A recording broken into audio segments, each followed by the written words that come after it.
Hi, everybody. We are live. Happy Friday. It is James Marin, Integrative Registered Dietitian, Environmental Nutritionist. I'm Dahlia Marin, Registered Dietitian Nutritionist. And we And have... Or go ahead, Vicky. And I'm Vicky Shemer. I'm also a registered dietitian nutritionist with Married to Health. Yes, and welcome. So you're at the Married to Health YouTube channel or Married to Health Facebook. And today we're going to be looking at your questions live. So if you're watching this live, you can just click the chat below, submit live questions. We're going to be just answering any of your questions. It's a new year, new you, right, Dahlia?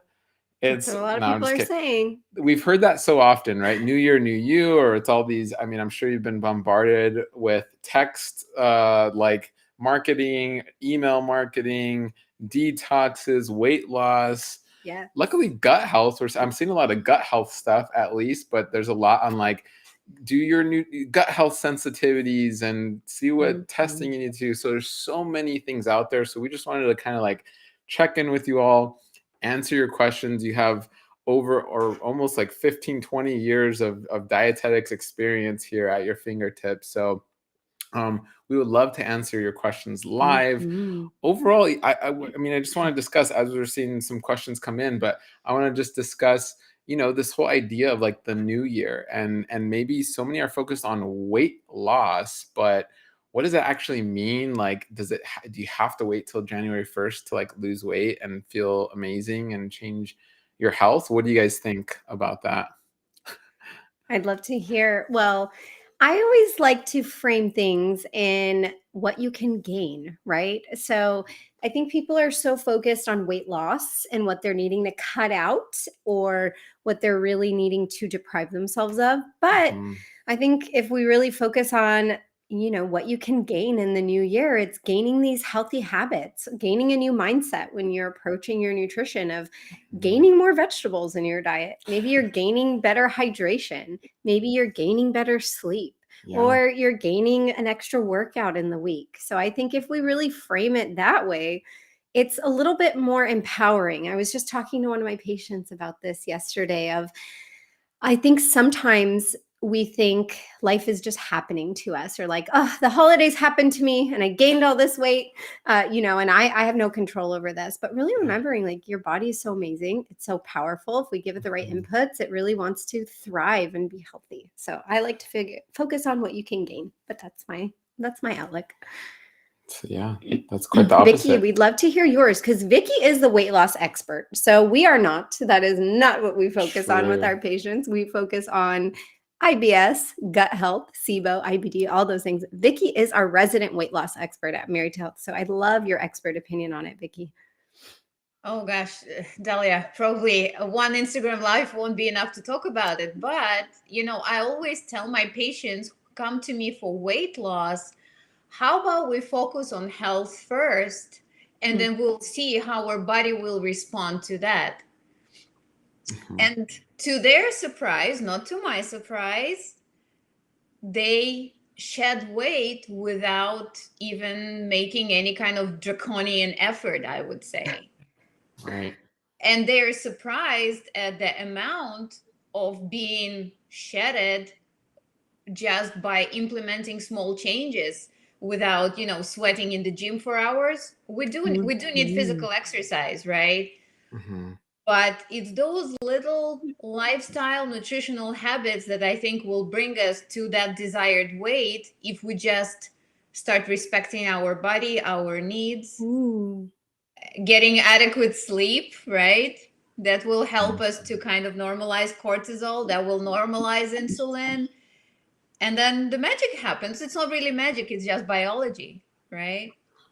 And we're seeing a live comment, losing weight doesn't necessarily mean healthier. So that's one of the comments. And that's so true. Amen. And Vicky, I love what you said about respecting your body. And I think this goes along with this comment that we got, losing weight doesn't necessarily mean healthier. What have you seen, Vicky, where people might not be respecting their body's needs and really just trying to focus on a crash diet, a detox, something that really isn't considering the whole person? Well, just, you know, I'll speak from my patient experience, and I've seen that patients sign up for certain programs that require 4 or 5 or 8 tiny meals a day, and they need to do it for 8 weeks, and it promises them a certain amount of weight loss, and then they realize that waking up at 5 a.m. and eating something doesn't really fit their lifestyle because they just went to sleep at midnight. Right. Right?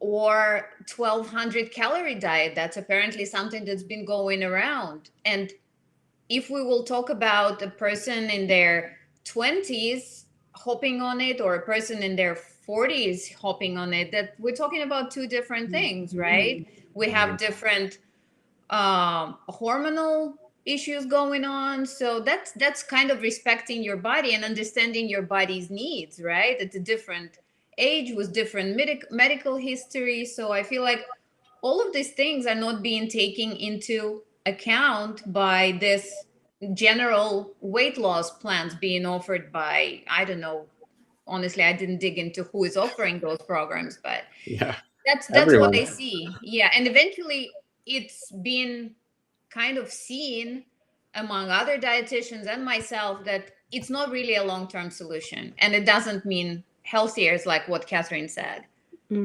Right. Yeah, I so agree. I mean, it is taking that like individualized approach. And I think a lot of times our brain, and I do this in other areas, right? Like I mean, not to toot my own horn, I'm so well versed in nutrition. No, but I've made it my life, right? That's our profession, is nutrition and dietetics and, advanced nutrient metabolism. We've studied these things. That's what we enjoy. But for those that aren't, like, I think of it like I'm not a mechanic. I don't know anything about a car, let alone, especially like the newer hybrid electric cars. I would be totally lost if someone said, "Hey, fix this," right? And I think our brains try to simplify things and compartmentalize things that seem overwhelming and complex. And so there could be so many things going on, like you said, Vicky, like not sleeping and all past medical history and all these things going on, and we just kind of simplify it as like, man, I need to lose weight.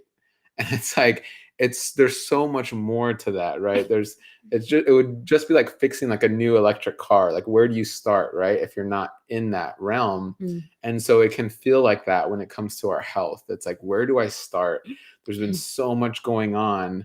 And I think we try to simplify it as like, oh, new year, I'm going to lose 20 pounds in 2 weeks with this fast or this new detox plan. It's like, it's not that simple, right? But it can be. It could be simple and like starting and actually fixing that car, right? Actually getting to the root causes of why your car is broken.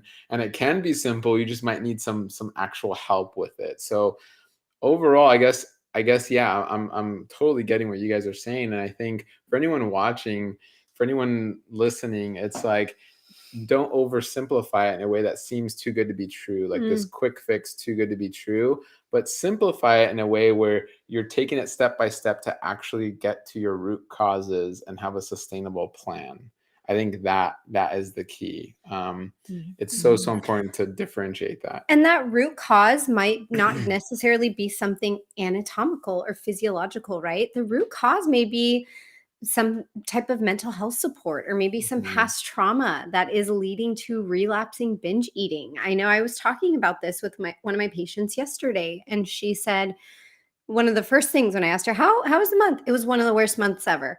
It was one of the worst holidays I've ever had, the worst Christmases I've ever had. Yeah. And then she said, so awful. I was binge eating a lot of holiday desserts and, Christmas cookies, things like that. So, it's not always necessarily your gut. You might have gut issues that are preventing weight loss. It could also be, again, past history in your relationship with food. What do you see, Vicky, since you're our weight loss expert? Well, I've seen it's just the beginning of the year, right? But I've also seen that people are not feeling great after recovering from COVID virus. And there is some gut issues. There are some issues with iron deficiency, some deficiency of B vitamins. So I think addressing it on like high individual level, that's what's important, right? Understanding what kind of lab work we need to do to see what's missing, right? We know already that magnesium is a very it's that micronutrient that so many people are deficient in, but they wouldn't know that about either evaluating their diet on whether they get that magnesium, do they have it in their supplements, and doing the lab work as well, talking to someone who would administer that lab work. So I think that's what's also very important when it's, oh, I've been sick and I have all that weight and I need to lose it. Yeah, maybe let's do it like what you said, right? There has to be a starting point somewhere, James. Yeah, there has to be a starting point. And yeah, I think you need help sometimes identifying that starting point. And there's so many analogies for this. I know we did the car analogy, but one that I've always used is like, it's a great goal to like climb a mountain or even like climb Mount Everest, but like there's certain entrances to the mountain, right? You need certain guides, like you need a Sherpa and you need equipment. And so there's a lot of prep work, right? So it's understanding that like contemplation, preparation, it goes into like the stages of change that a lot of dietitians or all health professionals somewhat understand, and seeing and even just getting them ready for the mission at hand, right? The goals at hand. It's like even just starting at the prep work is important, of like, do you even like cooking? Do you like grocery shopping? Like what are the tools that we have, right? And let's identify the tools as like step one before we start actually climbing the mountain, right? So it's helping people understand that aspect, and then they go, oh, okay. It's kind of like slowing down and like take a breath before you take on this journey. I think so many people are just ready to like, I should be halfway up Mount Everest already, and they haven't even got the gear. They don't know their tools. They don't have the guide. And then they wonder why, oh man, now I failed again. Okay, next year, 2023 is going to be my year. And it's like, and then they're in that vicious cycle, right? So. Well, and you brought up something interesting of, that perceived failure, right? Are the goals realistic to begin with? And Yeah. if we break them down into more realistic, measurable, attainable, right? Those SMART goals, short, might then they feel like they are succeeding more rather than saying, I want to lose 50 pounds. And that's just an arbitrary number in an arbitrary amount of time. Maybe they're saying, I want to lose 1 pound per week for the next 20 weeks and achieve that. I'm focused on this 1 pound this week. I know I have a long-term goal, but I'm breaking it up into these bite-sized chunks. So one is less likely to throw in the towel and say, screw it, I only lost 4 pounds, but I want to lose 50. It's been a month. I'm over this. So I think that's also where sometimes we are kind of saying, hey, we're your cheerleaders. You've lost 4 pounds. It's amazing. And that is sustainable weight loss. And how do we keep that going? And, what's kind of the next step on this path to your ultimate big goal? Yeah. It's exactly it is. Yeah, like what James said, that kind of a scheme of climbing a mountain, right? And exactly, I feel like that pattern, when we break it down, that what creates change of habits and sustainable, I guess, lifestyle, right? Either you know how to cook or not. Maybe you'll learn a little bit. Maybe you'll find a company who can deliver, wholesome meals to your home or something. But those small goals broken, the big goal that will be broken down into small goals, eventually what leads to a change. And I've seen it in my patients a lot. Love that. I love it. I love it. I mean, yeah, it's so important. And again, it's assessing your care team, working with a great care team. And for those of you watching live, again, if you have any questions, we'll take them. We've seen some really great comments. And for those watching later, click down below, get some more information. If you want to learn more about Vicky, if you want to learn more about Mary's Health to Practice, and meet with Vicky or any of our amazing dietitians, take an integrative deep dive approach, right? It's time to look at root causes. For too long, we've been treating just symptoms, right? It's time to look at root causes. A dietitian is, I think, and I'm very biased, of course, an integral part of the care team, right? So you can have a specialist, a doctor of some sort, a primary care doctor, but have a dietitian, right, on your team so that you can navigate the nutrition. You can see what tools you have in your kitchen, in your home, with your family, and then take healthy action with healthy goals in a healthy way, like Vicky was saying. Or integrate. If you signed up for a program or you signed up for, something like that, a dietitian can still be a really great part of that and help you really individualize and customize what fits your needs and your lifestyle and what may not. So I'm also biased and I kind of slant always towards saying, if you have these health goals, you want somebody who is an expert guide in it, like James was saying. And we have an interesting question that came in. What are all of your thoughts about set point theory? Ooh, with weight. Vicky, I would love to hear your thoughts about set point theory and how sometimes people will kind of have that plateau, right? And how the body kind of strives to really get back to what's their comfortable set point. So when the metabolism kind of just won't budge for a little while. What are your thoughts on when patients might hit that plateau or get back to that set point that their body has kind of determined to be a safe place for them? Dahlia, as a dietitian, I started to respect the knowledge, the theory of health at every size recently as well, because I never want to associate skinny with perfect health, right? I've seen skinny being at the worst health point versus someone who is a little bit like overweight, right? And has good energy levels. And so definitely when it comes to that set point, I feel like assessing, taking a step back, seeing, doing like a good recall of activities, of what kind of foods we're eating, what's happening in terms of stress levels, which is really important, right? Because we know that stress creates spikes of glucose, and that could actually interfere with our metabolism. So maybe the sleep is not doing so great as well, right? I feel like sleep is definitely now walking hand in hand when it comes to weight loss. Also, maybe we are not eating enough. Sometimes we're focusing so much on that weight loss that we create that fear over how much we fill our plate with, right? So when our body is undernourished, it will not be letting go of those pounds at that rate that we wanted to let it go, right? Right. So all those different things, I mean, it's hard to say in general, but those are the evaluations that I would be looking with my patients at if somebody would be plateauing. Yeah, I can't pinpoint a patient case because as what we said before, most of my patients, even when we set those small goals, that's what we focus on, right? 1 pound per week. And sometimes my patients are telling me, you know what, I'm happy where I am. I feel so great and energetic in the morning. I sleep better. I work better. My brain concentration is better. So we go with that, right? The goals can change during the journey, right?